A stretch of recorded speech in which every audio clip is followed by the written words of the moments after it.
boys and girls, it's Mrs. Littlefield, and today Isabel and I are going to read a book to you. This one is called Junie B. Jones is a Beauty Shop Guy. Oh, we just lost Isabel laying in the sun. That's really funny. Anyway, Junie B. Jones is a beauty shop guy. It's written by Barbara Park and illustrated by Denise Brunkus.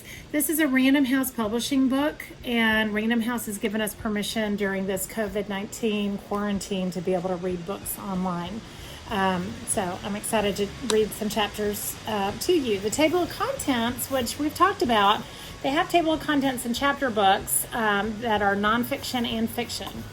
This is a fictional book because it tells a story, if y'all remember.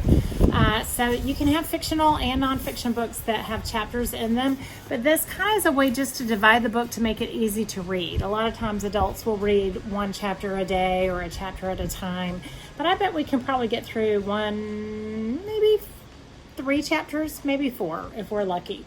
And then we'll have another time to read again. But this one is called, again, as I say, Junie B. Jones is a beauty shop guy. And chapter 1 is called My Brand New Different Name. Here's a picture of Junie B. as she is getting out of bed in the morning, and she looks very excited. I can tell because of her facial features. Can y'all tell? She's got a smile on her face. Her mouth is open. She seems like, yay, yay, I'm ready to go. She is seizing the day. My name is Junie B. Jones. The B stands for Beatrice, except I don't like Beatrice. I just like B, and that's all. Only guess what? That doesn't even matter anymore because I'm changing my name to a brand new, different name. It popped right in my head when I waked up this morning. That's how come I jumped out of bed, and I zoomed to the kitchen to tell Mother and Daddy. Also, with Junie B. Jones books, y'all know that Junie doesn't normally talk correctly. She speaks. Some of her words are mixed up sometimes. And feel free to pop in there and yell out the correct word that she should have said as I read along. That's what y'all normally do in the classroom. But we'll just kind of do it this way. Mom and Daddy were sitting at the breakfast table. People, guess what? I'm changing my name to a brand new different name, and it is the loveliest name I have heard of. Mother was feeding my baby brother, Ollie. Daddy was reading his paper. They did not pay attention to me. I climbed up on my chair and I shouted my new real name. Pinky Gladys Gutzman. My new name is Pinky Gladys Gutzman. Just then, Daddy looked over the top of the paper at me, because now he was paying attention. Excuse me, could you run that by me one more time, he said. Your new name is Pinky Gladys what? I clapped my hands real happy. Gutzman, I shouted, real thrilled. Pinky Gladys Gutzman. And so from now on, that is what everybody has to call me, or else I will not even answer. Okay, Daddy? Okay? I hugged myself. Isn't it just the cutest name you have ever heard of? Because Pinky is the loveliest color I ever saw. Plus, Gladys Gutzman is the snack lady at school. And so who would want to be named after that? That's what I want to know. Daddy shook his head. I don't know. This doesn't sound like a really good idea to me, he said. I did a frown at that guy. Why, Daddy? How come? How come it doesn't sound good? Well, for one thing, it's much too long, he said. No one will be able to remember a name as long as that one. I tapped on my chin. I said. Then all of a sudden, my whole face got happy. I got it. Hey, I got it. I will make a name tag. That way people can read my new name, and they won't even have to remember it. I gave the paper to Mother. Write it down. Write my new name on this paper. Then we can pin it right on my clothes. Mother did a frown at Daddy. Way to go, Ace, she said, kind of mumbling. After that, she wrote my new name on the paper, and she pinned it to my PJs. I danced all around the floor. Pinky Gladys Gutzman. My name is Pinky Gladys Gutzman. I sang real joyful. Mother and Daddy didn't say any words. They just kept on looking at me. Finally, Daddy got up to the table. Well, gotta go, he said. I've got an appointment to get a haircut. Mother screamed out of her chair. She grabbed Daddy by the shirt. "Oh, no, you don't. You can't," she said. "I have an appointment to take Ollie to the doctor this morning. Remember, if you need to get your hair cut, you're going to have to take you-know-who with you." I tapped on her. "Gutsman," I said. "My name is Pinky Gladys Gutsman." Daddy runned his fingers through his hair. Then he did a big sigh, and he told me to hurry and get dressed. I jumped way high into the air. "Hooray!" I shouted. "Hooray! Hooray! Pinky Gladys Gutsman is going to the barber shop with her daddy, and she really enjoys that place." After that, I twirled and twirled all over the kitchen. Only too bad for me, because I accidentally twirled in the refrigerator and the stove and the dishwasher. And then I got knocked on the floor. My head made a loud clunking sound. I felt it real careful. "Good news," I said. "No damage." After that, I jumped back up and I ran to get dressed to go to the barber shop. This is chapter 2. It's called Meeting Maxine. Me and Daddy drove in a car a real long time. It was not that enjoyable. "Are we there yet?" "How come we're not there yet? Are we lost? Did you lose us, Daddy?" "Huh, Daddy? Did you?" I asked. Just then, Daddy pulled into the parking lot. "Hey, we're there. We're here," I hollered, very thrilled. I looked through the window. "Yeah, Ollie, here's the problem. I don't even recognize this place, because this is not your regular barber shop." Daddy got me out of my seatbelt. "This is a different barber shop," he explained. "Someone at work recommended it. Only it's not actually a barber shop. It's more of what you'd call, well, okay, it's a beauty shop." My eyes got real big and wide at that guy. "A beauty shop? Oh boy, because I love beauty shops even more than barber shops." I jumped up and down and hollered and twirled all around. "Hey everybody, my daddy is going to a beauty shop. A beauty shop. My daddy, he's going to a beauty shop." "Shh, Junie B, please," said Daddy. "You have to be on your best behavior in this place. I mean it. No acting crazy." I smoothed my jacket. "Very proper. Yeah, I don't even know what you're talking about," I said. "I never acted crazy in my whole entire career." After that, I skipped very happy through the beauty shop door. There was a lady behind the counter. Her face had big, shiny red lips on it. "Name, please," she said. "Robert Jones," said Daddy. I stood on my tippy toes and I looked over at her. "Yeah, only he has other names too," I told her, "because some people call him Bob and some people call him Bobby. Plus today my mother called him Ace." The lady looked over the counter at me. "And what is your name?" I took off my jacket and I showed her my name tag. "Pinky. My name is Pinky Gladys Gutsman, because I just thought of that cute name this morning, and it is adorable, I think." Look at the picture of the lady.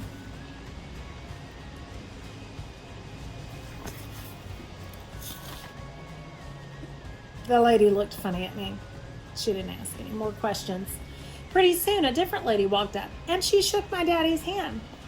"Hello, I'm Maxine, and I'll be cutting your hair today," she said real nice. My eyes popped out of my head at that woman, because she was wearing a name tag, just like me. "Maxine! Hey, Maxine! Look down here! I have a name tag too!" I hollered. Maxine ruffled my hair. "Pinky Gladys Gutsman, huh?" she said. "Well, Pinky Gladys Gutsman, since you're already wearing a name tag, I guess that means that you're going to be my little helper today." Yes, because I already know how to be a helper on account of sometimes I help my Grandpa Miller fix stuff.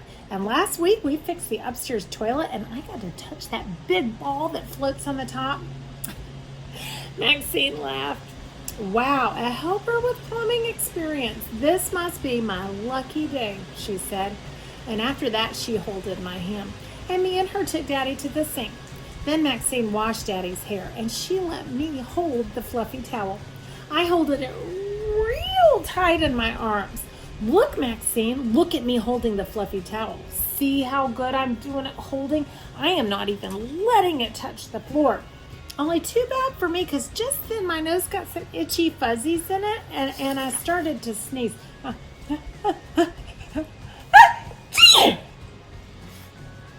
I sneezed right into the fluffy towel.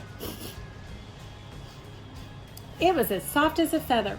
That's how come I wiped my itchy nose right on that softy thing. Plus, I might have blowed just a little bit. Maxine made a face. Yeah, only you don't have to worry because I'm not even contagious, I told her. Then I gave her the fluffy towel to dry Daddy's hair. But Maxine said no thank you, and she dried Daddy's hair with a different fluffy towel.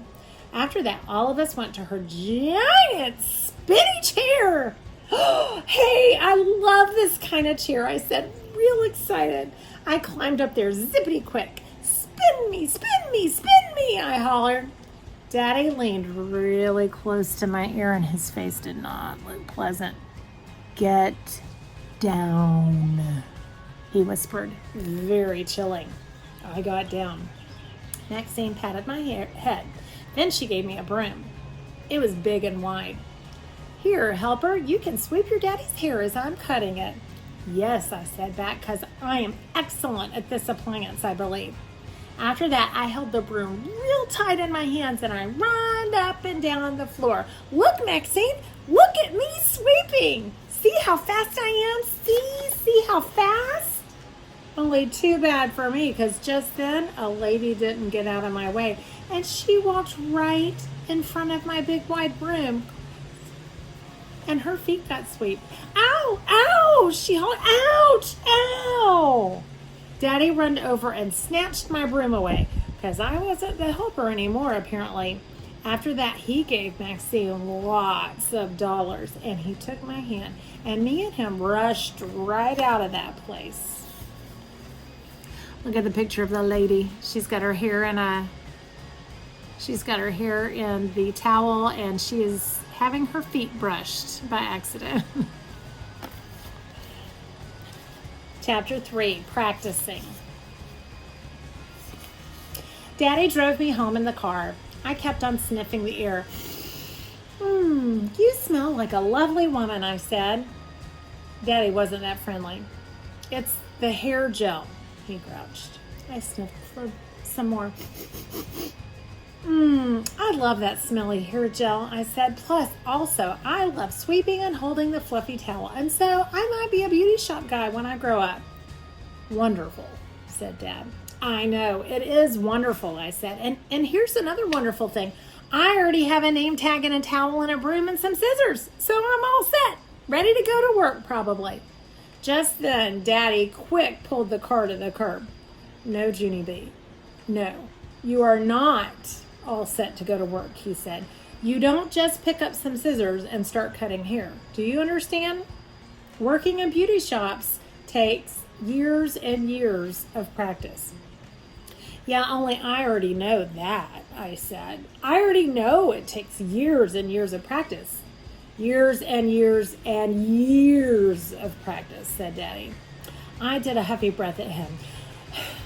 I already know that. I told you, I said again. After that, I leaned back in my seat. And I thinked about the years and years of practice. Finally, I did a big sigh. I would have to get started right away. Daddy pulled the car into our driveway. I runned inside my house zippity quick. I'm home, I hollered. I'm home from the beauty shop. Mother runned out of Ollie's room. Shh. I just put your brother down for a nap, she said. I stood there for a minute because that woman just gave me a sneaky idea. That's why. I did a fake yawn.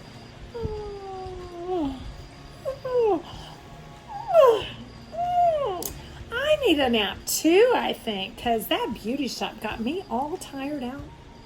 I walked to my bedroom. Well, nighty-night. Don't let the bed bugs fight, I said.